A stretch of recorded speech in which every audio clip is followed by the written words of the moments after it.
last time, the Ghouls hustle to get Chris Jacobs' 392 Hemi installed in his 1968 GTX in time for SEMA. And the epic Hellcat Crate Hemi was diverted from John Buck's 1971 Challenger to our 1970 Tribute Superbird. With pressure mounting and SEMA just around the corner, we take a breath to look at some never-before-seen Mopars currently in queue for restoration that were left on the cutting room floor, including an ultra-rare, surviving, one of 48, Hemi Cuda hardtop in B5 blue. From this point forward, christened as our Phoenix Cuda. Unbelievable. They're coming to get you, Barbara. The unburied dead are coming back to life. I'm Mark Warman, and together we bring dead muscle cars back to life, to exactly the way they were on the day they were born.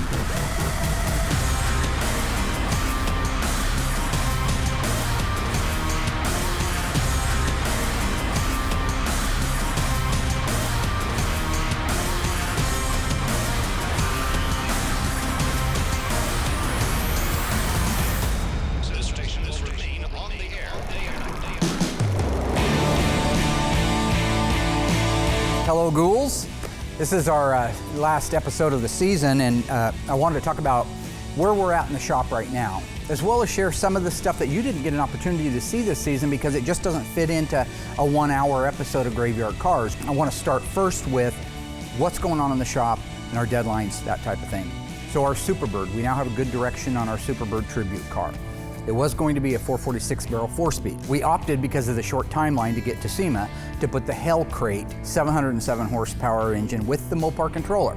So with that plan in place, we are working quickly to make sure that we get that car put together and that we can drive it when we're actually down at SEMA. I do believe it's going to be a very well-fated car, and I think it's going to be one of the more talked about cars of the SEMA show. My buddy Chris Jacobs, his 68 GTX, that's a neat little project. Again, we're not doing a restoration on it, but we are fixing the tragic fire that happened.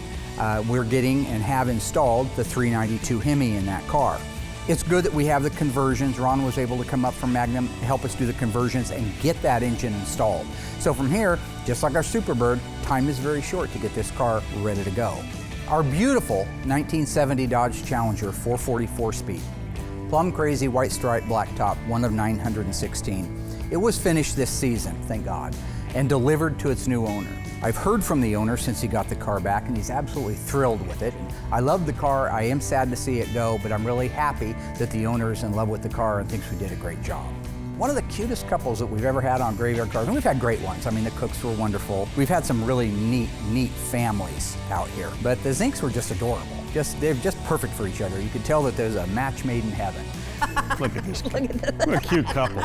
Every car we give out has that emotional attachment to it. But when it comes to like the folks that had the Roadrunner, to be able to see them go out and to see them drive it and just look at the old pictures of them in it going off on their honeymoon, I mean, it's very fulfilling for me. Our General Lee, now that was a really interesting car. The car had suffered blunt force trauma. Remember, it held the record for the longest and the highest jump in any General Lee history. That's in the television show or in the movie in 2005. This was an official freeway launch car.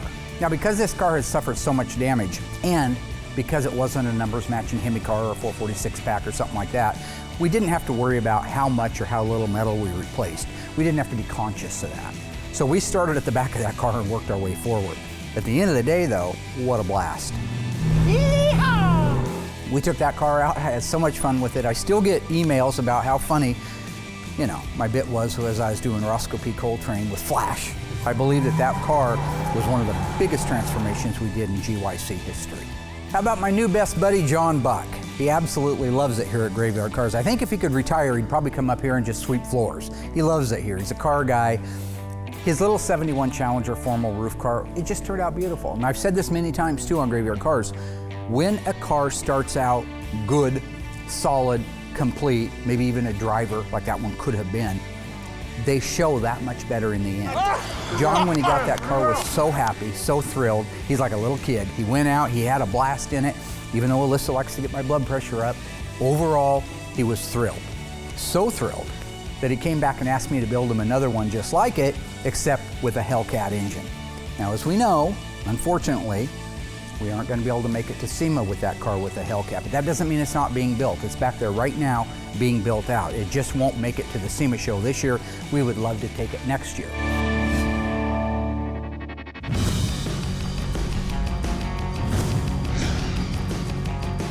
So one of the things I wanted to do here is talk about some of the really cool cars that we are working on, that are part of Graveyard Cars, that aren't necessarily stuff that make it into the show. And that's just a time thing. It's absolutely nothing to do with the priority of the car or the client. So one of the cars that we're working on now is a 1970 Cuda 440 6-barrel 4-speed shaker hood EF8 green that the guy's dad bought many years ago. So Alyssa's spoken with him, his name's Marty. They were out here and they talked about the car and what it meant to him. I'm Marty, and we heard about Graveyard Cars from a buddy of mine that I used to work with. I knew Mark was a guy to try to get a hold of when it came to doing these cars. So one other really cool thing about Marty was he traded in 3 cars to get this 70 Cuda restored. One of them was a 70 Barracuda Grand Coupe convertible. That's B5 blue and white top. The other one was a 70 Barracuda, originally a 318 3-speed car. It's red with black top and interior. Early production, 1970 Cuda, full 46-pack, 4-speed, 410 Dana shaker hood. Dad's had it for, I don't know, since 74, early 74. And it's still less than 30,000 original miles. I grew up in that car. And it's not very often that you get an opportunity to have 3 cars traded in on one restoration, because I can do a lot with those. Those will be part of my graveyard motors. I inherited these from my father. He had at one time 5 1970 Cudas of various models. So and he had 4 left when he passed away. He had an old, I want to say it was like a 57 or 58 Plymouth that he kind of got started with in his younger days. And then when he moved to the big city, you know, back then it was street racing. And he had bought that 69 Roadrunner, brand new, and did a little street racing with it. But then when he wiped it out, he decided that he got lucky and survived. So no more street racing. He started taking it to the track. And at the time, Omaha had a local quarter-mile drag strip. And I used to go to the drag races with him. And that's where I got into it. This is definitely a tribute to my dad and passing on his legacy. Real nice Dad car. bought it, beautiful car. Don't know why you don't show more on the show. Numbers up the crap shack. Numbers engine, numbers transmission, numbers carburetors, everything is right on this car. Now, in 1970, they built how many 440 6-barrel 4-speed Cudas? See, I knew you were going to ask me this. 902. Fruit of my loin. Stay tuned. We continue to take a look at some of the Mopars currently in queue for restoration that were left on the cutting room floor, including a mysterious, surviving 1 of 48 Hemi Cuda hardtop in B5 blue, our Phoenix Cuda.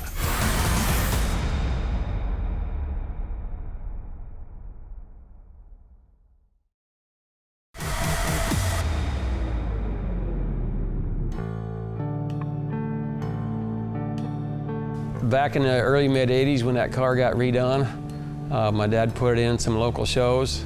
Shirley was almost done with her drag racing back then. She was a Mopar lady. Her name was Shirley Cha-Cha Muldowney. She was just a pure, die-hard, love to go fast pioneer. She's the first lady of drag racing. She kind of broke into the sport for the females. His dad absolutely loved her. He just thought she was the coolest thing in the world, and he had an opportunity to meet her. And that, to him, was one of the highlights of his life. So tell us about this blanket. As far as I know, it was just an army green blanket. Since his car didn't have a console in it, it was a place that he could put that and as like an armrest for him. But for us as young kids, we could sit on it and put one leg on both sides of that transmission hump, and you can still see out the windshield without anybody sitting in the back. And if you were sitting on that blanket, you'd have to hold on, because otherwise you'd end up in the back seat. So he used to come and pick us up at the farm and take us to the city and spend time with him. A lot of good times. You still have that blanket? Oh yeah, and I still have the blanket. That's what I said, it's going in this car when it's done. You can do Chevy and Ford anywhere in the country. Everybody knows, if you know Mopar, there's not as many of them around, let alone shops that'll specialize in them or turn out the quality of work that this place does. Since I was wanting to do a tribute, you know, for my dad, that's why I made the contact. We've kind of managed to get it all under one roof. So we are doing a good job on the cars, doing a great job. Cars are right, they're as close to accurate as we can make them with today's parts and availability. And at the same time, I genuinely care about the car and its history.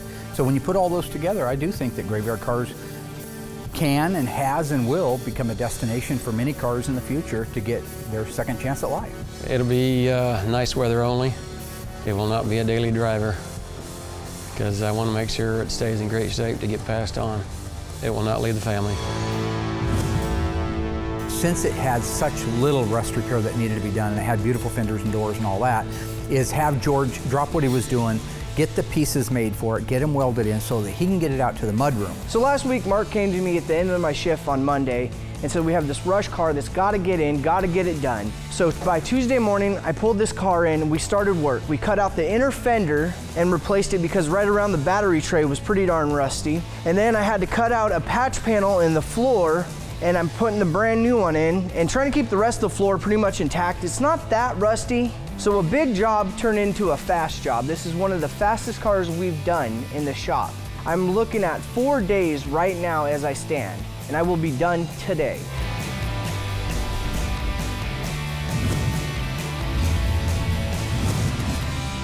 So this is our Q5 GTX. This car came to us a couple of years ago. It's a Q5 Seafoam Turquoise 69 GTX. Absolutely amazingly beautiful car. Got the cut and buff completely done on it. Got the whole car washed.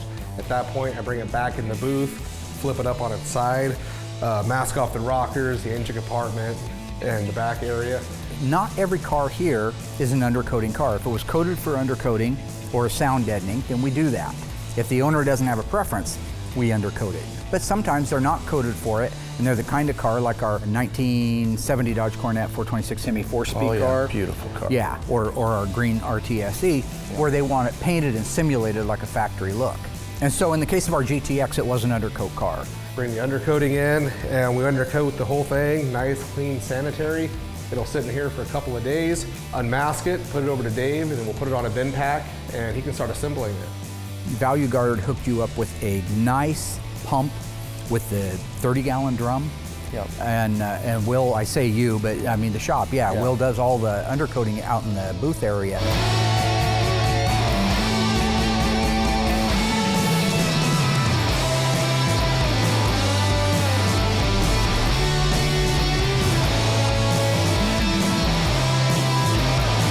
I'm working on this beautiful 69 GTX Seafoam Turquoise. You gotta love that color, the paint's amazing. Unfortunately, this car kind of got dropped on me.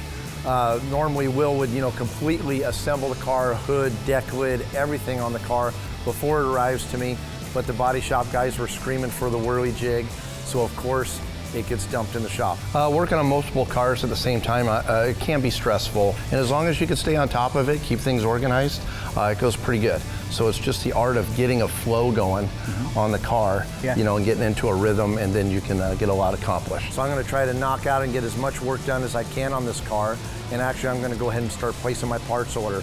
So I'm just inventorying right now, get put on what I can get put on, and hopefully it'll run through the assembly room pretty fast. What I got right here now is I got our 3/8 fuel line in right here, as you can see. This being a 440, has a 1/4-inch return line. So that's what I'm doing right now. So I'm straightening it out.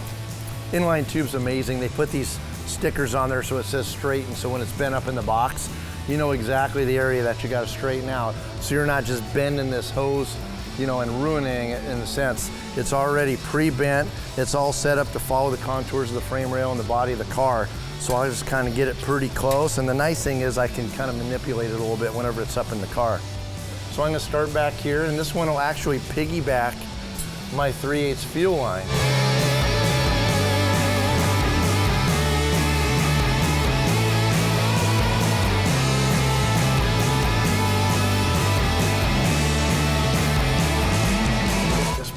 over here. I'm gonna run it down while I'm watching this end. So bam, there it goes, right in there. And this here is just gonna be on your 440s and larger engines. So your 440, your 446 barrels, your 426 Hemis will all have this big 3/8 fuel line along with that 1/4 inch vapor return line. And I'll tell you, sometimes these things are a booger to get on there. Anything we can get done on these cars, I know these fuel lines aren't gonna be in the way of what Will needs to do, and that it's gonna help me stay ahead of the game.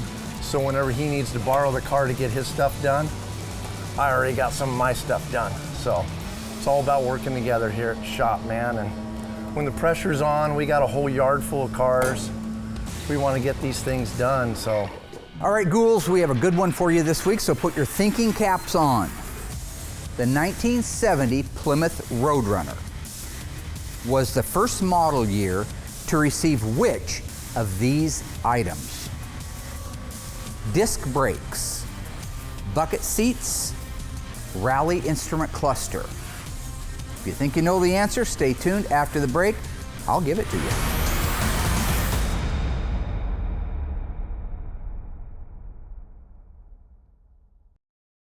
All right, Ghouls, so which of the items first came available on the 1970 Plymouth Roadrunner model? If you answered rally instrument cluster, you are correct. Alpha code A62. 1968, 1969, it was not available. Couldn't get a rally instrument cluster.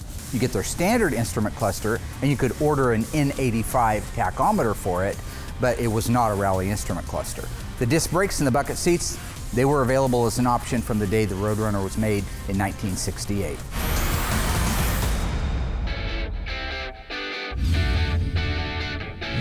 My name is Brian Lansford. I'm from Wadsworth, Illinois. I own a 1970 Dodge Challenger RTSE 440 Magnum, and I also own this 1970 Dodge Challenger convertible. Back in April of '83, I bought my 70 RTSE. It's a 440 Magnum automatic, air conditioning, loaded with power toys. One that's in here that hasn't gotten a lot of screen time is one that Tony D'Agostino and I a couple seasons ago went out and talked about because it was a good solid car. It's what would have been a very undesirable green back in the day, F5, is actually a beautiful green today.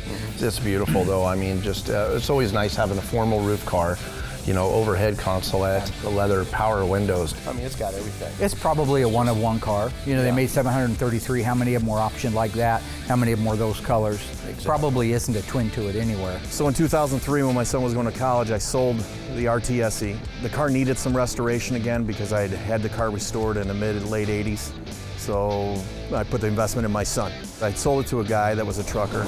He sold the car within a year of buying it to another guy that I had interested in it at the same time. He bought the car and went from Wisconsin to Tennessee. And then somehow his wife became ill and then he had to sell the car. So I went to a collector car dealer. That collector car dealer took it to an auction and sold it to another collector car dealer in Roanoke, Virginia. Then my friend, who I've been lifelong friends with for 40 years, called me up one day and said, there's a Challenger on eBay, you should check it out. So I checked out the eBay link to this Challenger. It was not mine, but just out of curiosity, I started clicking on the rest of the Challengers, and lo and behold, there was my green RTSE. I was surprised because that was not the car that my friend had told me about. So just had he not told me that day to go on eBay and nose around, I probably would have never found my car. It was a good driver quality car, a 26,000 mile car, and all the time that I owned the car, I always wanted that kind of quality of restoration that only Mark's been able to provide. The owner wants to try to preserve as much of the original interior as he can. And the main reason for that is there are replica reproductions out there of almost everything, not the headliner. And those replicas are close, but if you have a good, clean, original one, that's the one you stay with. It's a lifelong dream for me, at least since I was 16. See that car, perfect. In the late 90s, mid 90s, I bought this convertible behind me, and it was an old man that lived in the same town I lived in Wadsworth, Illinois. So after I purchased the car and had it for a while, same situation, nobody around did Mopar restorations, and this one was in need of much more work than the other car that I had. I decided to go ahead and cut that car loose. Once I made the connection with Mark to redo my 70 RTSE, I started thinking about this car, wondering if I could reacquire it. So I ended up finding out from the friend I sold it to, who he sold it to, and the car had been sitting in this guy's backyard since 1999. When he sold it to him, it was in great shape. When he got it back, it had been outside, sitting in the mud and the sleet, and his heart was broke. all the way down to the rockers and mud with a tarp on it. And I got a flatbed, made a deal, wenched the car out, shipped it to Mark, and that's the start of this journey. Were you pretty surprised to see the condition of the car after you had sold it?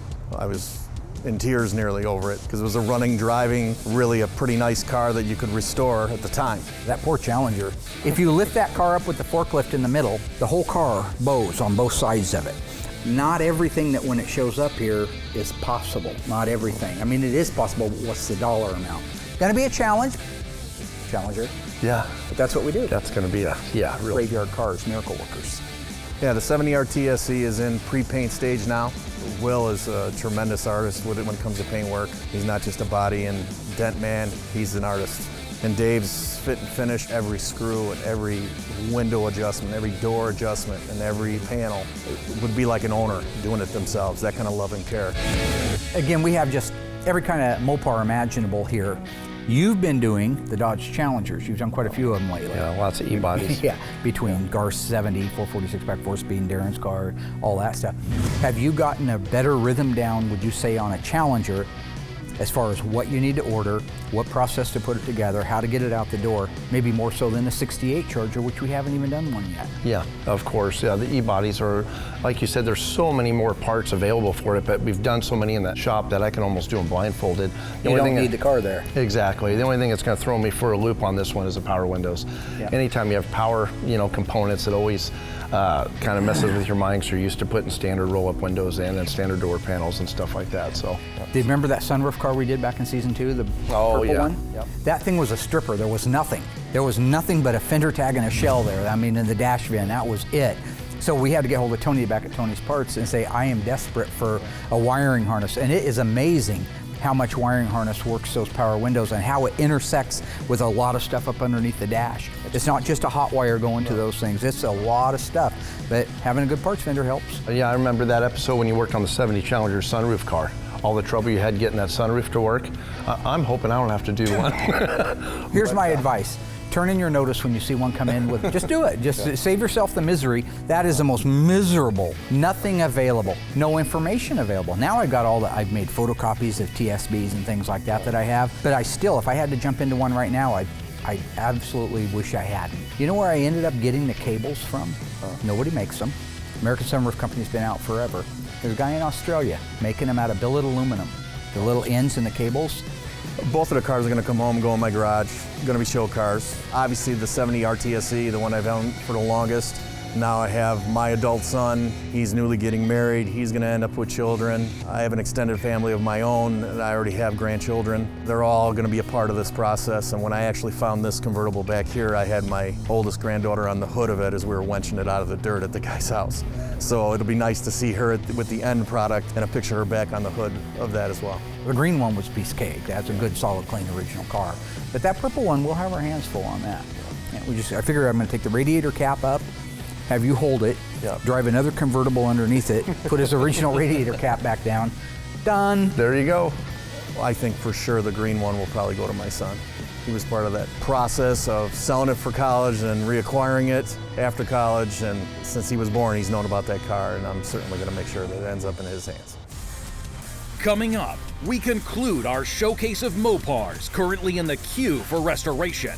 And we finally reveal the dramatic and gut-wrenching story behind our Phoenix Cuda, an extremely rare 1 of 48 Hemi Cuda hardtop in B5 blue.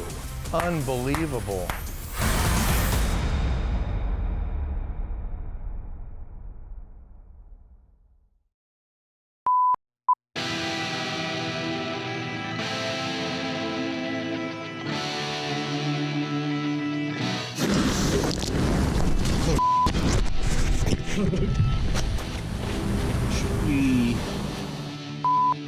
In other words, the Cuda model was born in 1969. Is that bad? With all new panels being put in these cars, you should never have to hit anything that hard. That, say it, 1970 Cuda would. Didn't you just tell them to be quiet?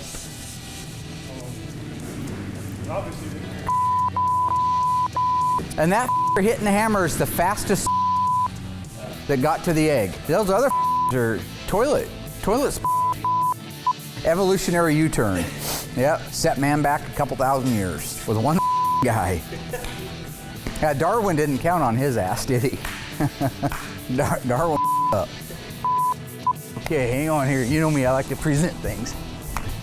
Show me the money! Jerry Maguire.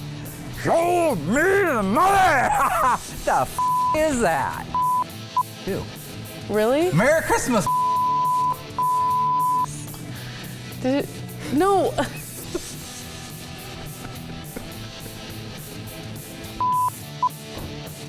You ever crap in your hand and throw it at somebody? I had a friend that used to duty in his hand and throw it at people, hit him in the back. Oh my God. Well, he was in jail. And he was taking a dooski, what they call an open duke, an open dump in prison, because there's no walls around yet. And some guy's making fun of him because of his face, because he's constipated. And so he just reached down and pinched one into his hand, and the guy took off running because he knew what was going to happen. And he nailed it right between the shoulder blades of the dew patty. Oh my God. Yeah. That's just so Respect good. the open dump, man. That's true. Respect the open dump. Man, that's all. Doug, you ever have to take an open dump? So far, we've showcased some incredible new Mopars currently in the queue for restoration and their owners' personal stories. Soon, we'll finally unveil our ultra-rare 1 of 48 Hemi Cuda hardtop in B5 blue and its gut-wrenching backstory. Unbelievable.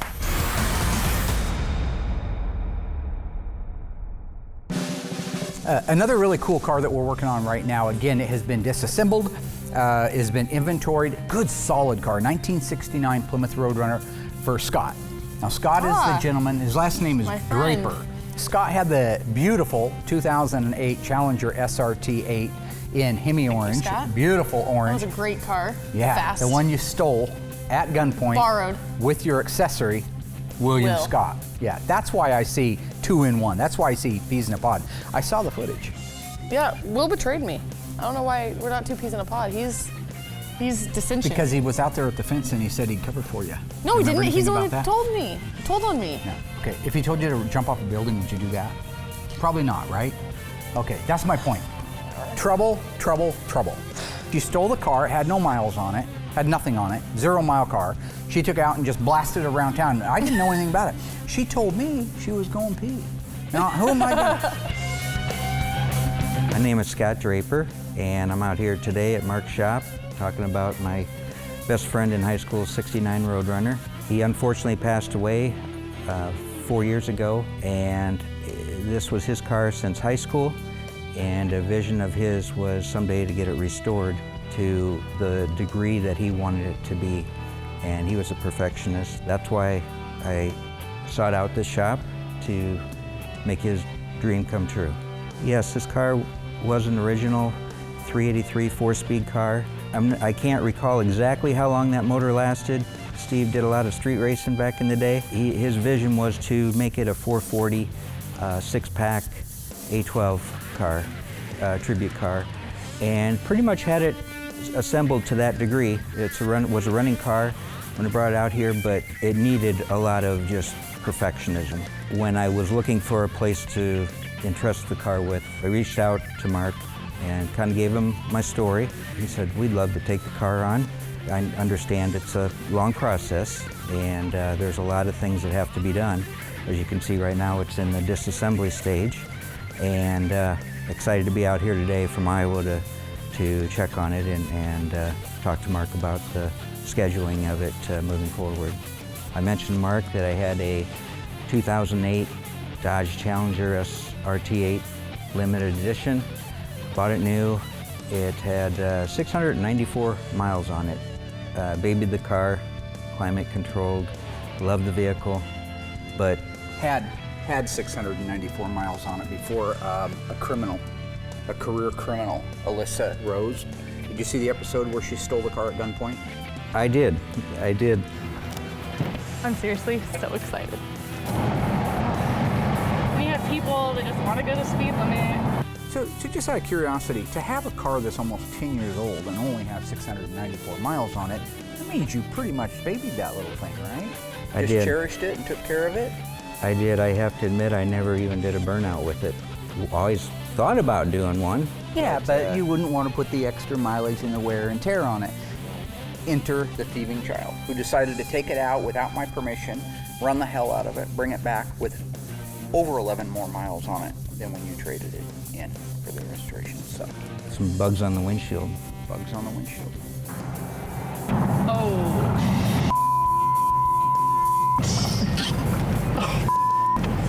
You know good and well I told you not to drive that car. I specifically told you not to drive that car yesterday. Well, we just went around the block, Dad. No, we're gonna take that up later. She lost her privileges for a year, by the way. Such you might wanna know. All right, folks, we got a true or false for you. The 1971 Dodge Charger was the very first model year that concealed headlamps was available as an option. Think about it. If you think you know the answer, stay tuned after the break. We'll see.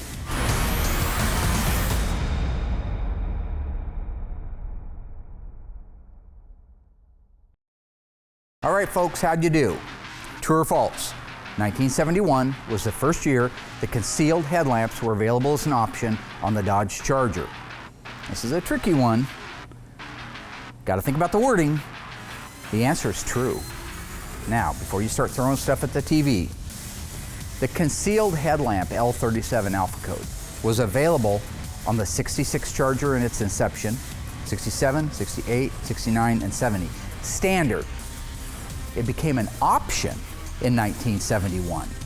It went away at the end of the 1972 model year. So, gotta listen to the kid when he's giving you these. The ice tray knows what he's talking about. You guys leave the part about me being an ice tray in there.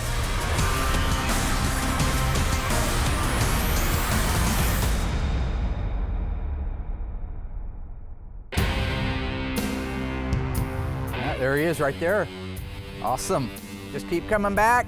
One of the cars that is here now is without a doubt, by all meanings of the definition, a survivor.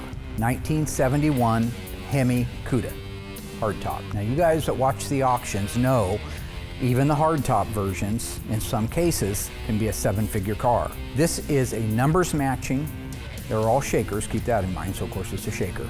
Numbers matching automatic car. They made a total of 48, that's it, 48 1971 Hemi Cuda hardtops, and this is one of them that is here to be restored. And you'll wonder, if it's a survivor, why are we restoring it? Well, you need to wait and see that. So what I got, one of 48 ever made, rarest car, one of the rarest cars on the planet and most desirable, coming here for a little freshen up. 74 Duster? 1971 Plymouth Hemi Cuda. When was the last time you saw one of those? No, it's not a convertible. Yeah. It's a hardtop, automatic, one of 48. B5 blue. Original Hemi car. Okay, stop right there. You have never seen a car like this at Graveyard Cars. You'll probably never see another one like it. And when it goes down in the history books, not to build it up too much or to be too hypey, you're gonna see that the story and the car are second to none. You will not want to miss a second of the restoration of this car. Good to see you, sir. I'm Wendell. I'm really glad to be Yeah, here. nice to meet you. We I'm talked really on the phone. excited about this. I've waited a long time to get this car really properly done. It's time to freshen it up, I'd say. I think so, yeah. This is Dave Ray, #1 technician, Will's second best painter in the world. All right, there. very Yeah. cool. Hey, good. I'm going to critique. Oh, please Yeah. do. Guess you're not painting it. I've painted B5 blue before, have you? No. And Whoop Day it is, like the rap song. Yeah, Whoop Day it is. it'll have to be perfect. Absolutely perfect. With a little orange peel in it, like it comes from the factory. Oh, you want the original look. You don't want the super slick, shiny. Hey, this is a really rare car. It needs. Are you really going to do that? It needs to be original, like it. It needs to be original, like it came down right off the line. I'm gonna have to call Jennifer at PDG and ask exactly what we want to lay that out. I'll just let you paint it. It's easy. Yeah. You know. If you want the nice orange peel look, yeah, Mark will take care of that. So this is great. Yeah, it's fun. Are you ready? Show us your baby. I'm excited. This is awesome. This is it. This is it. 71 Hemi Cuda hardtop. 48 of them, man. What's up, dog? This is the moment. You ready? Let's do it. 1971. Wow. Unbelievable. This is the moment. You ready? Let's do it. 1971. Wow. What is this, Wendell? There was a little fire. 71 Hemi Cuda. Yeah, there was a, what do you call a spark? That does. Yeah. You guys. That's not gonna buff out. That is not gonna buff. I don't care what Joe Dirt wants to do. I confess, the word survivor was a bit of a play. I call that car a survivor, not because it's wearing its original paint or original interior or any of those things. It's a survivor because the owner had the wherewithal to get in and out of that garage. You're gonna have to oh work my a little, God, look at that thing. Holy to cow. work a little bit harder on this one. My name is Wendell Mohlberg. I was involved in a structure explosion and fire in 1999, and my 71 Hemi Cuda was in the fire, and it was destroyed, and I wrapped it up and I kept it protected for the last 18 years. Contacted Graveyard Carz and Mark, and they're going to restore my car back to its original condition. It isn't that it's one of 48 or a 426 Hemi. It's that the gentleman, Wendell, who's a sweetheart of a guy, he contributes his survival to the survival of that car. When he reached out and he sent me the photos and I heard in his voice what it meant, then it means the same thing to me, because I think that's what a good shop owner does. It's rough. It sat for a long time, and you guys can make it like new again. I think it's just different when you see it in person because of all the ashes and everything that's left on it. But I'll tell you why I had the most faith in all of this. Anything that survives like this deserves to, and the fact that an aluminum dash vent that with a match you can melt, for whatever reason, be it from above, was saved on this car and not damaged. Numbers matching, B5 blue. What color is the interior? I forgot. It's black, leather front seats. One day, it was about May 20th, 1999, and a buddy of mine and I went and met at my shop after dinner about 7 o'clock, and we went in there, and one of the cars had leaked gas all day long.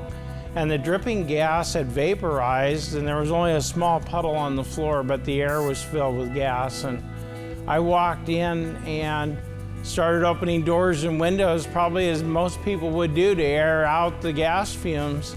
And there was a spark, and the spark caused an explosion. It blew all the doors and windows off the building. It blew the garage door across the street through the neighbor's fence. The friend that was with me got blown out into the street and had third-degree burns. When I heard the flash of the fire, I dove on the ground, and the building exploded. There were paint cans. The paint cans were exploding in the air, and it was just a big ball of fire. And I was lucky. I was on the floor face down, and I crawled out the door that had blown off the building. But in the aftermath, I watched everything burn up. Fire department said that I'm actually one of very few people that survive an explosion.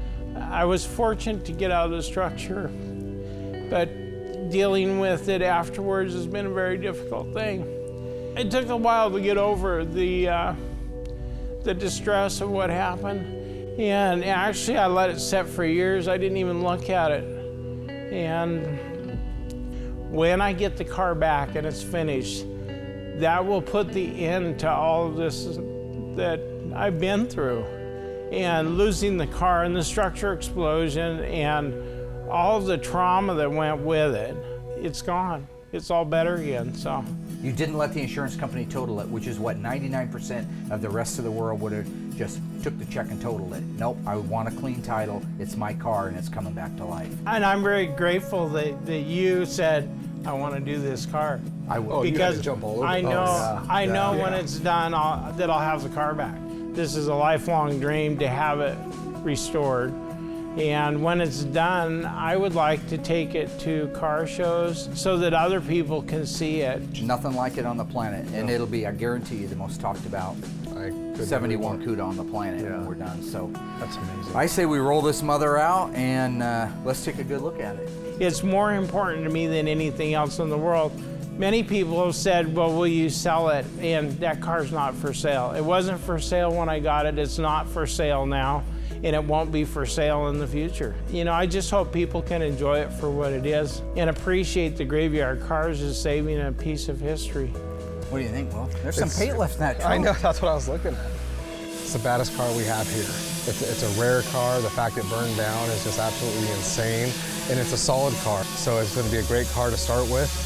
I'll be anxious to get this off to the dipper and see how the quality of metal is. This is, you know, at 1,000,000 degrees.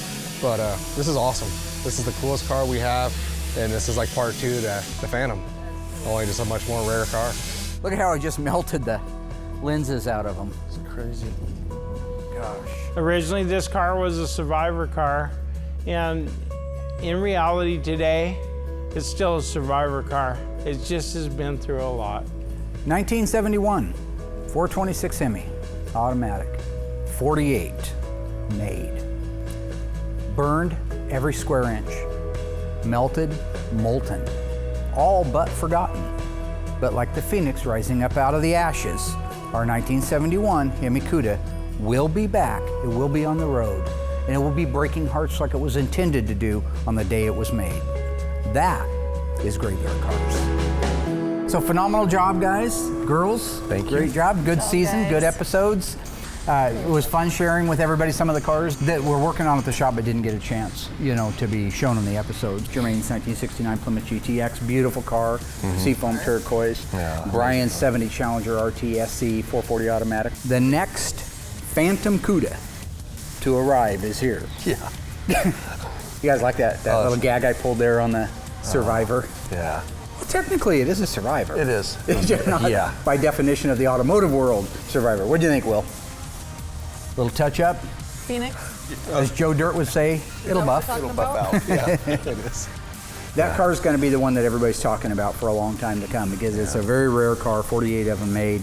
The guy survived, the car survived, and so to see that car come back from the dead, literally is where it's at right now, will be as monumental, I believe, in the end, as our 1971 Phantom Cuda. Oh, hands down, hands down. Graveyard car, baby. Now, what do you guys think of the season? Everybody have a good time? Yeah, it was A awesome. lot of fun. What was your favorite thing that we worked on? General Lee. General Lee, Yeah, that was my 1969 favorite. Dodge Charger. Yeah, it was fun doing that chase scene and everything. What did we deliver? God help me. 1970 Dodge Challenger RT 444 speed, plum crazy, white longitudinal stripe, black. No, yeah, I mean- belonged to a victim. No, not that one. 1970 Plymouth Roadrunner 3 No, to 3 not 3 that speed, converted over to a 4-speed car. Not that one. No. 1969 General Lee. That's up there. That was an amazing. Probably, I guess, probably the General Lee. I mean, I guess probably the Because it General. was orange, Yeah. which I had to help you with the color. You didn't help me with.